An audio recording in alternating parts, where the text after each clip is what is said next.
It's not common knowledge in the United States, but the majority of Android devices in market technically sport FM radio tuners built into their SoCs. It used to be next to impossible to find a smartphone from any vendor in the US that offered an unlocked radio, but that's improved somewhat in recent years.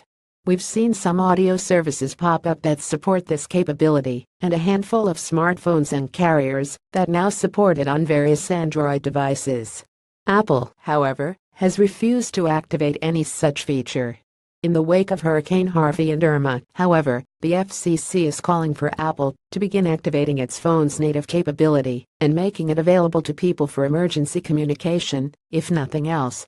This isn't the first time this issue has come up, but the various telcos, like Verizon Wireless, AT&T, and T-Mobile have always been lukewarm on the idea. As the cell phone industry has transitioned away from paper-minute and towards paper-graph data, they have absolutely no reason to create any capability that gives customers an alternative to data streaming. From AT&T's perspective, the best thing that could possibly happen would be for YouTube, Twitch, and other streaming sites to go back to MPEG-2 for streaming 1080p content. Just as H.265 cut video file sizes at a given quality level by 40-60% compared with H.264, H.264 cut video file sizes, or streaming bandwidth requirements by roughly that amount compared with MPEG-2.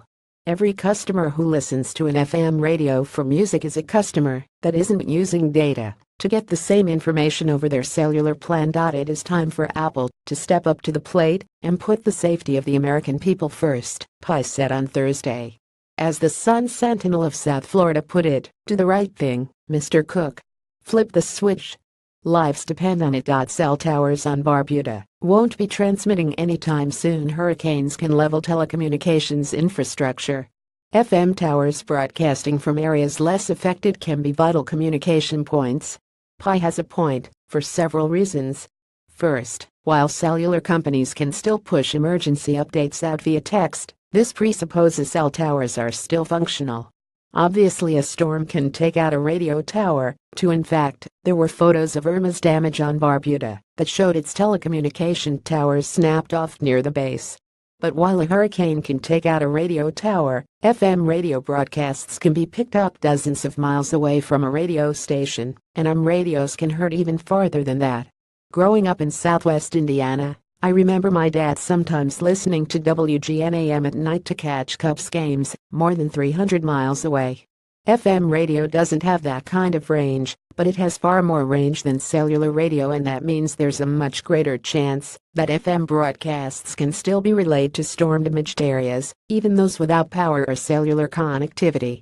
FM radio also consumes a fraction of the power to listen to than cellular radios, which means cell phones that are listening to it will last longer on the same amount of charge. These kind of capabilities are legitimately useful in emergency situations. Even after a storm or other disaster is over, it can take days, weeks, or months to repair the grid and bring generators back online. In severe cases, like Puerto Rico's, restoring the power grid could take years, after Maria more or less destroyed it at every level. Even after Harvey had weakened and was no longer a direct threat to life and limb, it continued to dump water into Houston. Officials had to open the spillways of several reservoirs to avert a potentially catastrophic collapse at a time when over 100,000 people were without power. It's true that disasters like Harvey and Irma are rare events, but that doesn't mean effective communication channels aren't critically needed in such emergencies.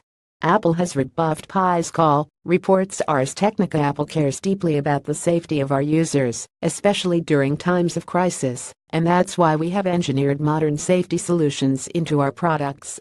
Users can dial emergency services and access medical ID card information directly from the lock screen, and we enable government emergency notifications, ranging from weather advisories to Amber alerts. iPhone 7 and iPhone 8 models do not have FM radio chips in them, nor do they have antennas designed to support FM signals, so it is not possible to enable FM reception in these products.